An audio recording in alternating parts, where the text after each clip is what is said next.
Good morning Sethu.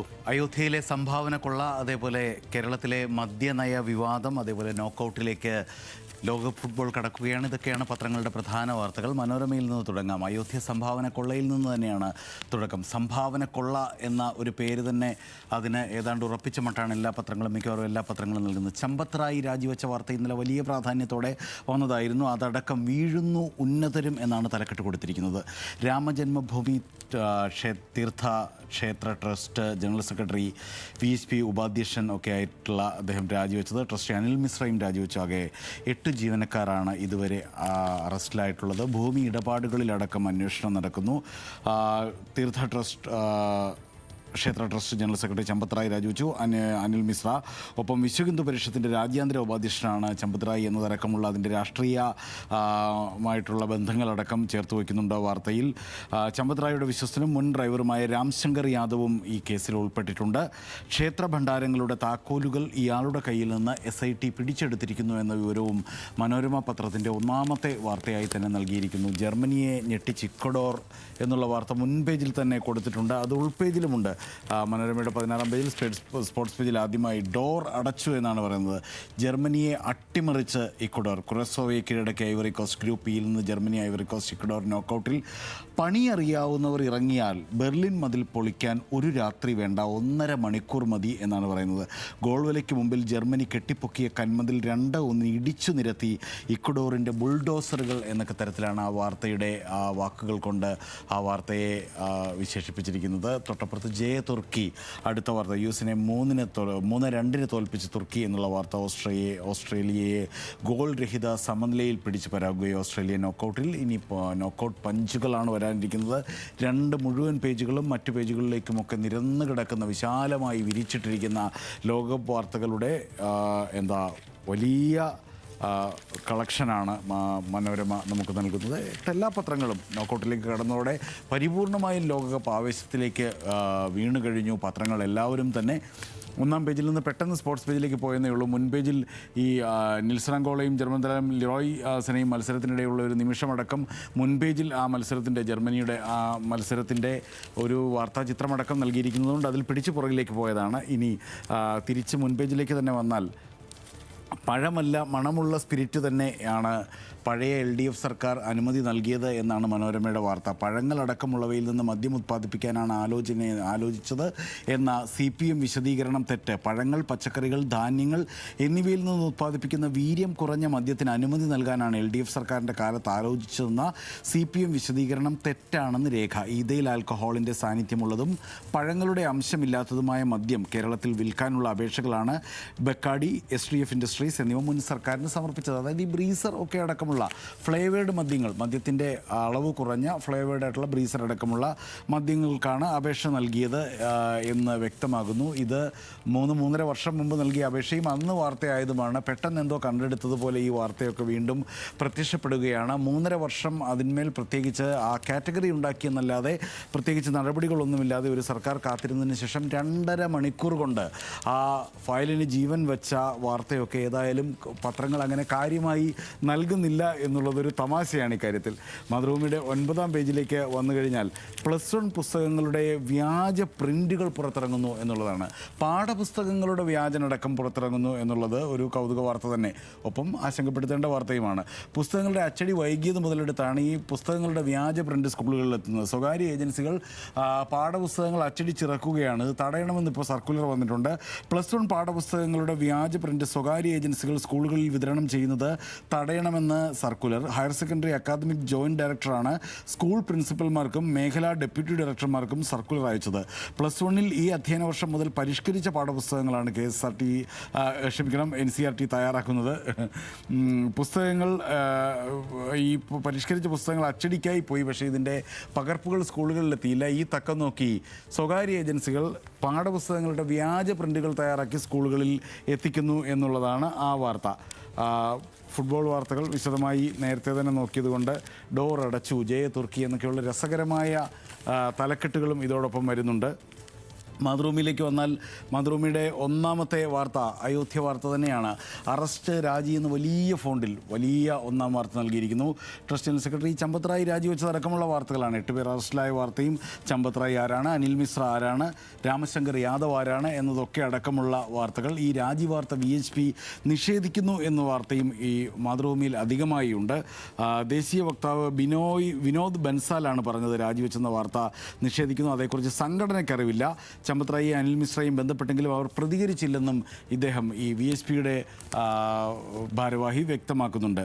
ഒരു കുറ്റവാളിയെയും വെറുതെ വിടില്ല എന്ന് യോഗി ആദിത്യനാഥ് പറഞ്ഞതാണ് അതിനോടൊപ്പമുള്ള മറ്റൊരു വാർത്ത.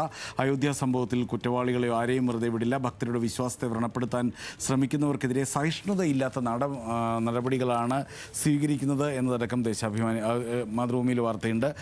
സ്പിരിറ്റ് കലക്കി വിൽക്കാനും ഇടത് സർക്കാരിൻ്റെ അനുമതി എന്നുള്ളത് നേരത്തെ മനോരമയിൽ പഴമല്ല മണമുള്ള സ്പിരിറ്റ് തന്നെ എന്നുള്ള വാർത്ത. സ്പിരിറ്റ് കലക്കി വിൽക്കാനും ഇടത് സർക്കാരിൻ്റെ അനുമതി.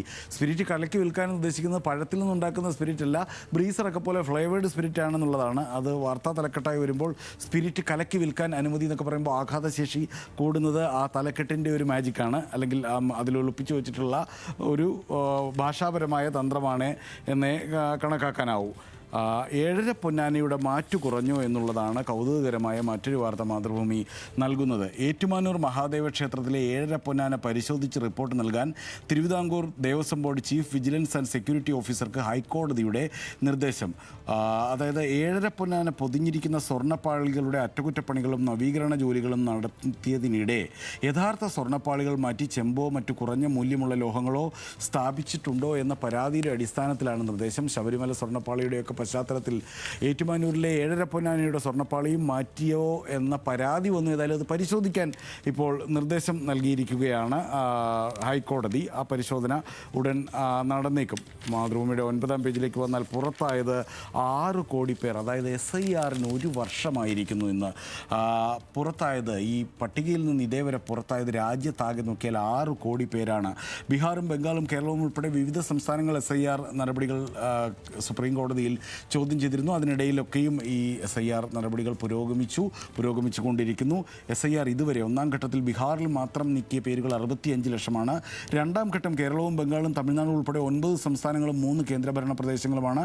ആകെ നീക്കിയ പേരുകൾ 5.18 കോടി. കേരളത്തിൽ 8,57,298 പേരാണ് SIR പ്രകാരം പട്ടികയിൽ നിന്ന് പോയത്. പശ്ചിമ ബംഗാളിൽ അത് 91 ലക്ഷമാണ്. തമിഴ്നാട്ടിൽ 74 ലക്ഷമാണ്. തെരഞ്ഞെടുപ്പ് കമ്മീഷൻ ആരംഭിച്ച വോട്ടർ പട്ടിക തീവ്ര പരിഷ്കരണ നടപടികൾ 1 വർഷം പൂർത്തിയാകുമ്പോൾ രാജ്യത്ത് ഇതുവരെ അങ്ങനെ വോട്ടർ പട്ടികയിൽ നിന്ന് പുറത്തായത് 6 കോടി പേർ എന്ന വാർത്ത വളരെ പ്രാധാന്യത്തോടെ മാതൃഭൂമി നൽകിയിരിക്കുന്നു. ദേശാഭിമാനിയുടെ മുൻപേജിലേക്ക് വന്നാൽ ഈ അയോധ്യ സംഭവം തന്നെയാണ്, അതായത് സംഭാവന കൊള്ള തന്നെയാണ് അവരുടെയും ഒന്നാം വാർത്ത. രക്ഷിക്കാൻ രാജി നാടകം എന്നുള്ളതാണ്.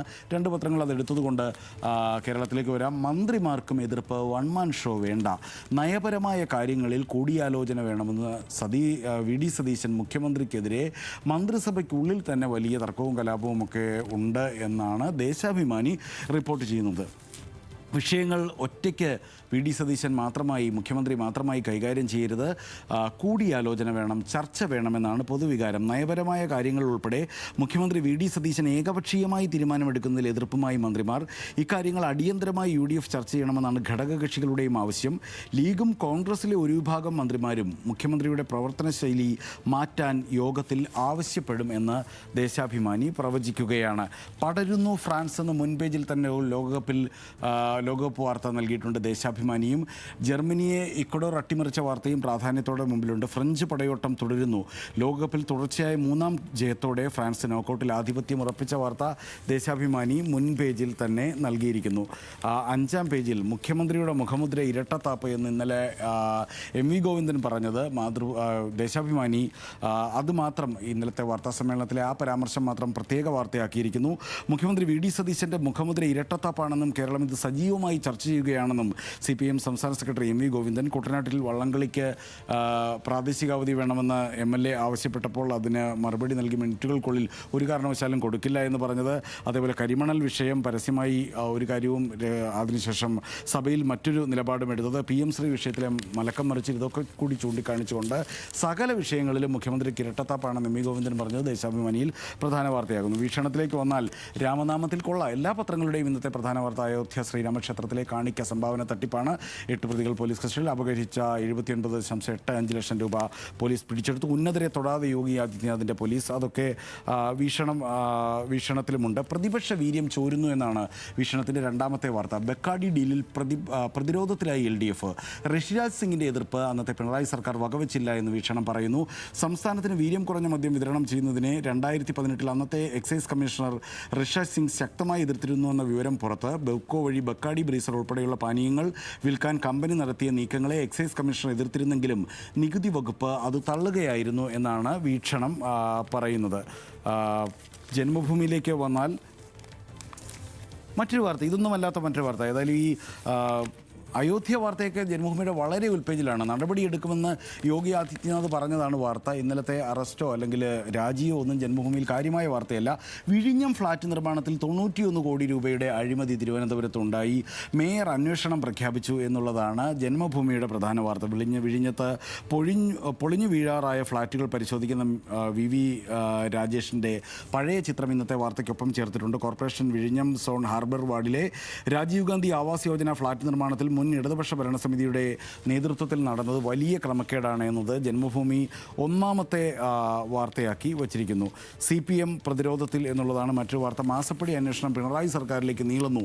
അടുത്ത ചോദ്യം ചെയ്യൽ വീണയ്ക്ക് നിർണായകം. ED പഴുതടച്ച നീക്കത്തിലാണ് എന്നുള്ളത് ജന്മഭൂമി ആ വാർത്ത അപ്രകാരം റിപ്പോർട്ട് ചെയ്യുന്നു. ഇനി കേരളകൗമുദിയിലേക്ക് വന്നാൽ ഇതൊന്നുമല്ലാത്ത കേരളകൗമുദിയിലെ ഒരു സ്ഥിരം പ്രത്യേകത, മറ്റു പത്രങ്ങൾ ചെയ്യുന്ന പ്രധാന വാർത്തകളായിരിക്കില്ല മിക്കപ്പോഴും കേരളകൗമുദിയുടെ ലീഡ്. ഹൈഡ്രജനിൽ ഇന്ത്യൻ കുതിപ്പ് എന്നൊരു വാർത്തയാണ്. ഇന്ത്യ തദ്ദേശീയമായി വികസിപ്പിച്ച ഹൈഡ്രജൻ ട്രെയിനിൻ്റെ അതിവേഗ പരീക്ഷണ ഓട്ടം വിജയമാണ്. മണിക്കൂറിൽ 120 കിലോമീറ്റർ വേഗം കൈവരിച്ചു. മറ്റ് പരിശോധനകൾ പൂർത്തിയാക്കി ഇക്കൊല്ലം തന്നെ സർവീസ് തുടങ്ങിയേക്കും ഹൈഡ്രജൻ ട്രെയിൻ. നമോ ഗ്രീൻ റെയിൽ എന്നാണ് ഇതിന് പേരിട്ടിരിക്കുന്നത്. 1000 കിലോമീറ്റർ വരെ ഒറ്റ ചാർജിൽ ഈ ട്രെയിൻ കുതിക്കും എന്നുള്ള വാർത്ത. ഒപ്പം ഓപ്പറേഷൻ സിന്ദൂർ എല്ലാ പത്രത്തിലുമുണ്ട്. അത് കേരളകൗമുദിയിൽ നിന്ന് എടുക്കുന്നു. ഓപ്പറേഷൻ സിന്ദൂറിൽ എത്ര ഇന്ത്യൻ സൈനികർ വീരമൃത്യു വരിച്ചു എന്നുള്ള വാർത്ത ഇതാദ്യമായി പുറത്തുവിട്ടിരിക്കുകയാണ് കേന്ദ്ര സർക്കാർ. വീരമൃത്യു വരിച്ചത് 6 സൈനികർ. യുദ്ധസ്മാരകത്തിൽ അവരുടെ പേരുകൾ ഇടം പിടിച്ചിരിക്കുന്നു. ഒരു കൊല്ലം മുമ്പ് നടന്ന ഓപ്പറേഷൻ സിന്ദൂറിൽ ഇപ്പോൾ രാജ്യത്തിന് വേണ്ടി വീരമൃത്യു വരിച്ച 6 ധീരസൈനികരുടെ പേരുകൾ രാജ്യം ഇതാദ്യമായി പുറത്തുവിടുന്നു. മംഗളത്തിൽ ഒന്നാമത്തെ വാർത്ത നേരത്തെ ജന്മഭൂമിയിൽ പറഞ്ഞു തന്നെയാണ്. CMRL എക്സാലോജി കേസിൽ അന്വേഷണം പിണറായി സർക്കാരിലേക്കും നീറുന്നു. വീണയിൽ ഒതുങ്ങില്ലെന്ന് സൂചന. ഒന്നാം പിണറായി സർക്കാരിൽ നിന്ന് വഴിവിട്ട ആനുകൂല്യങ്ങൾ ലഭിക്കാനാണ് കരിമണൽ കമ്പനിയായ CMRL വീണയുടെ ഉടമസ്ഥയിലുള്ള എക്സാലോജി കമ്പനിക്ക് കോടികൾ മാസപ്പടിയായി നൽകിയതെന്നാണ് ED നിഗമനം. സർക്കാരിലേക്ക് അന്വേഷണം നീങ്ങിയേക്കും എന്ന് പറയുന്നു. ജനയുഗം പത്രം ഒരു വാർത്ത കൂടി എടുത്തിട്ട് നമുക്ക് അവസാനിപ്പിക്കാം.